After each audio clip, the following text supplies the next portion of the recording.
और अब बात रक्षा क्षेत्र में हिंदुस्तान की बड़ी छलांग की। ऑपरेशन सिंदूर में पाकिस्तान के आतंकी ठिकानों को मिसाइलों से तबाह करने वाले राफेल की बॉडी अब भारत में बनेगी।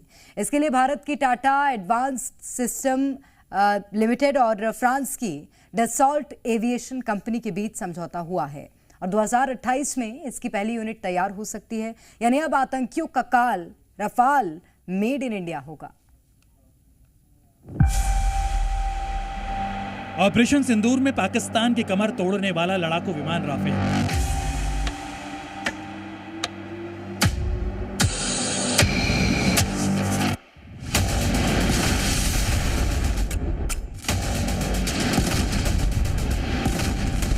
यूके में लश्कर और जैश के आतंकी ठिकानों को तबाह करने वाला राफेल।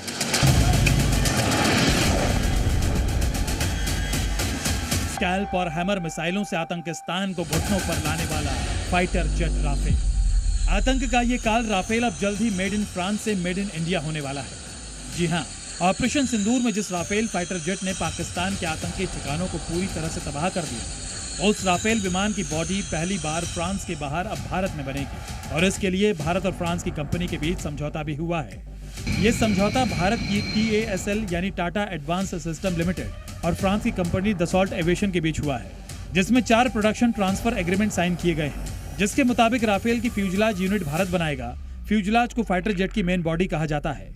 इस यूनिट को बनाने के लिए हैदराबाद में मैन्युफैक्चरिंग प्लांट तैयार किया जा रहा है, जिसमें राफेल की पहली फ्यूजलाज यूनिट 2028 में असेंबली लाइन से बाहर आएगी और इसके बाद हर महीने 2 मेन बॉडी तैयार होने की उम्मीद की जा रही है। जानकारों के मुताबिक टाटा और दसॉल्ट की यह साझेदारी भारत के रक्षा क्षेत्र में निजी कंपनियों की भागीदारी को बढ़ाएगी। टाटा एडवांस सिस्टम्स लिमिटेड के लिए भी एक ये बड़ा अचीवमेंट है कि जब उसने डसॉल्ट एविएशन के साथ एक इतना महत्वपूर्ण करार किया है और ये भारत में आने वाले समय में जो एरोस्पेस इंडस्ट्रीज़ के उज्जवल भविष्य को दर्शाता है। आने वाले समय में भारत की जो एरोस्पेस इंडस्ट्रीज़ हैं, ये विश्व भर की जो ग्लोबल सप्लाई चेन्स हैं एरोस्पेस इंडस्ट्रीज से रिलेटेड, उसमें अपना और अधिक बड़े योगदान को भारत की कंपनीज करने जा रही हैं। इस समझौते के बाद दसॉल्ट की तरफ से जारी बयान में कहा गया कि ये प्रोजेक्ट भारत और फ्रांस के बीच रक्षा सहयोग का एक बड़ा कदम है। इससे भारत में रक्षा उपकरण बनाने की क्षमता बढ़ेगी और स्थानीय इंजीनियर्स को विश्वस्तरीय तकनीक सीखने का मौका मिलेगा। ये पहली बार होगा जब राफेल की मेन बॉडी फ्रांस से बाहर बनेगी। बड़ी बात यह है कि टाटा ग्रुप पहले से ही दसॉल्ट के साथ मिलकर राफेल और मिराज 2000 जैसे विमानों के पुर्जे बनाता आ रहा है और अब राफेल की मेन बॉडी बनाने के लिए हुई ये साझेदारी भारत के हवाई जहाज बनाने के सफर में एक बड़ा कदम है, जो दिखाता है कि टाटा एडवांस सिस्टम की काबिलियत पर विदेशी विमान कंपनियों का भरोसा कितना बढ़ रहा है। साथ ही ये इस बात का भी सबूत है कि भारत ने एक आधुनिक और मजबूत एरोस्पेस मैन्युफैक्चरिंग सिस्टम तैयार करने में जबरदस्त तरक्की की है।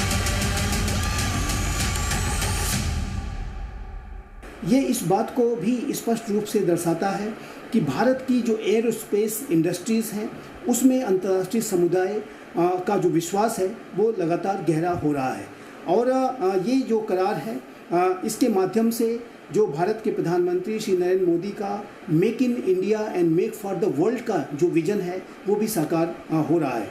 डसॉल्ट एविएशन जाहिर है कि भारत के प्रधानमंत्री श्री नरेंद्र मोदी के मेक इन इंडिया और मेक फॉर द वर्ल्ड के विजन से पूरी तरह से वो सहमति रखते हैं। उसमें उन्होंने अपना कमिटमेंट भी शो किया है और जाहिर है कि ये भारत के जो इस विजन को make in India and make for the world के विजन को भी गहरा करेगा। 21वीं सदी में राफेल आसमान में सबसे बड़ी ताकत है, जिसके सबूत ऑपरेशन सिंदूर में भी मिले। 6 और 7 मई की रात राफेल ने पाकिस्तान पर ऐसा प्रहार किया कि 1.5 घंटे के हमले में ही पाकिस्तान धुआं हो गया। बहावलपुर, मुरीदपुर, कोटली और मुजफ्फराबाद जैसे इलाकों में लश्कर-ए-तैयबा और जैश-ए-मोहम्मद जैसे आतंकी संगठनों के लॉन्च पैड्स पर राफेल ने मिसाइलें बरसाकर आतंकी ठिकानों को पूरी तरह से तबाह कर दिया और आतंक का यही काल राफेल अब मेड इन इंडिया होगा। ब्यूरो रिपोर्ट, जी मीडिया।